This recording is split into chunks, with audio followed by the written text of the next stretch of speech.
نحمده ونصلي ونسلم على رسوله الكريم أما بعد فأعوذ بالله من الشيطان الرجيم بسم الله الرحمن الرحيم ألم تر إلى الذين خرجوا من ديارهم وهم ألوف حذر الموت فقال لهم الله موتوا ثم أحياهم إن الله لذو فضل على الناس ولكن أكثر الناس لا يشكرون صدق الله مولانا العظيم۔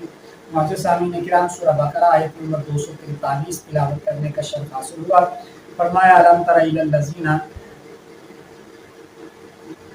کیا آپ نے علم ترا، کیا تجھے علم نہیں ہے الی الذین، ان لوگوں کا خراج جو نکلے ہیں من دیارہم اپنے گھروں سے، وہ ہم الوف اور وہ ہزاروں کی تعداد میں تھے، حذر الموت، موت سے ڈرتے ہوئے۔ فقال لهم اللہ، پس فرمایا اللہ تعالیٰ نے ان کو موتوا مر جاؤ، ثم احیاهم، پھر اللہ تعالیٰ نے ان کو زندہ کیا۔ ان اللہ، بے شک اللہ تعالیٰ ذو فضل علی الناس، البتہ لوگوں پر فضل کرنے والے ہیں، ولکن اکثر الناس لا یشکرون، لیکن اکثر لوگ شکر ادا نہیں کرتے ہیں۔ سامعین کرام، یہ آیت اس کا کن کے بارے میں نازل ہوئی،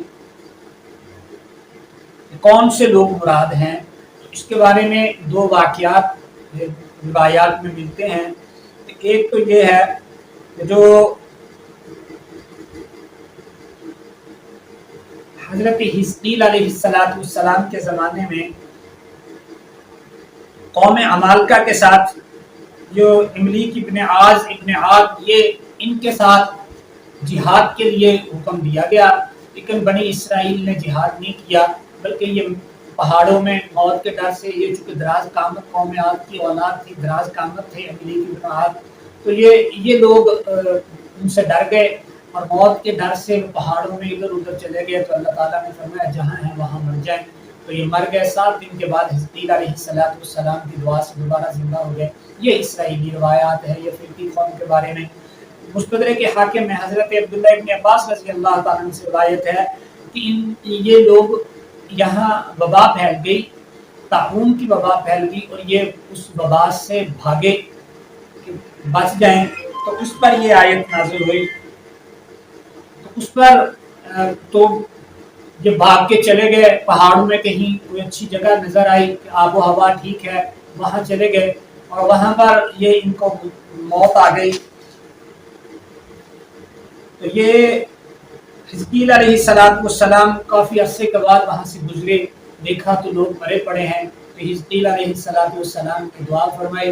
اللہ تعالیٰ نے فرمایا ان ہڈیوں کو مخاطب خطاب کریں، ہڈیوں کو کہا ایھا العظام، اے ہڈیوں ایک جگہ اکٹھی ہو جاؤ۔ اللہ کے حکم سے اکٹھی ہو گئی۔ پھر حکم ہوا انہیں ان کے گوشت پٹھوں کو حکم کریں، انہوں نے حکم دیا۔ پھر انہیں کہا حکم کریں انہیں کہ اے جسموں کی طرف اللہ کے حکم سے انہیں واپس آ جائیں۔ تو حزقیل علیہ السلام کی دعا سے ان کے سامنے یہ زندہ ہو گئے۔ یہ اب ان کی تعداد کتنی تھی؟ بعض لوگ کہتے ہیں 70,000، یعنی 70,000 تک کے اقوال ہیں۔ حضرت عبداللہ ابن عباس رضی اللہ تعالیٰ عنہ فرماتے ہیں، مستدرک حاکم میں ہے کہ ان کی تعداد 4,000 تھی۔ حضرت مفتی اعظم رحمۃ اللہ تعالیٰ علیہ فرماتے ہیں کہ 10,000 کے قریب ان کی تعداد تھی۔ کثرت پر دلیل ہے، الوف ان کئی ہزار، تو 10,000۔ علم ترا، کیا تم نے دیکھا نہیں؟ یہاں ترا کا لفظ رویت سے مشتق ہے، جس کے معنی دیکھنے کے ہیں، مگر رویت بھی دو قسم کی ہے، ایک ہے رویت بصری، ایک ہے یعنی ظاہری آنکھ سے دیکھنا، اور ایک ہے رویت علمی، یعنی کسی کے نے علم یقین کے ساتھ بتایا ہے کہ ایسے ہوا۔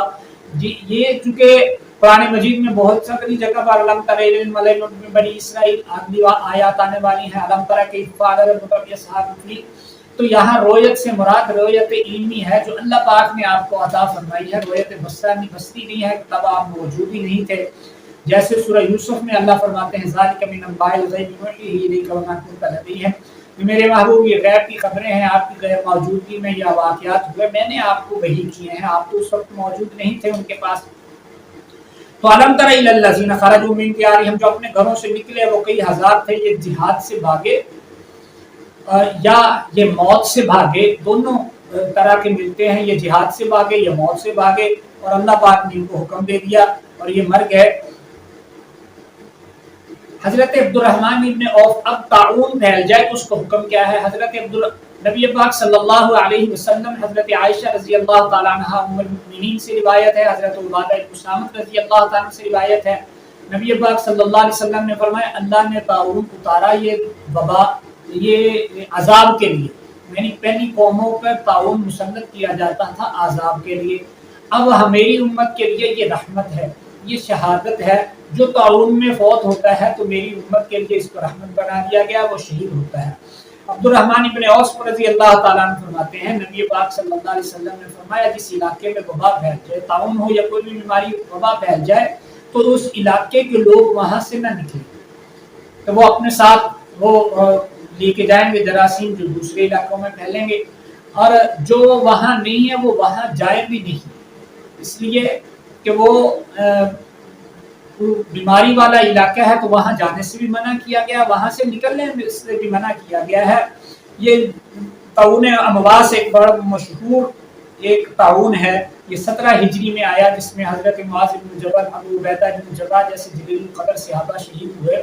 امواس ایک علاقہ ہے ملک شام میں، وہاں پر وہ پھیلا تھا، تو وہاں پر جب وہ پھیلا تو حضرت عمر دورے پر تھے، وہاں پر جب آئے اس بستی سے قریبی تھے تو ابو عبیدہ بن الجراح آئے تو مشاورت سے کہا کیا کریں، آگے جائیں، وبا پھیلی ہوئی ہے، یہ واپس چلے جائیں، تو حضرت عبادہ ابن صامت نے یہ حدیث شریف بیان کی کہ نبی علیہ السلام نے منع فرمایا۔ حضرت عمر واپس جانے لگے تو ابو عبیدہ بن جراح نے کہا کہ تو آپ اللہ کی تقدیر سے بھاگتے ہیں؟ تو حضرت عمر نے فرمایا میں اللہ کی تقدیر سے ہی بھاگتا ہوں، یعنی اللہ کا حکم یہی ہے۔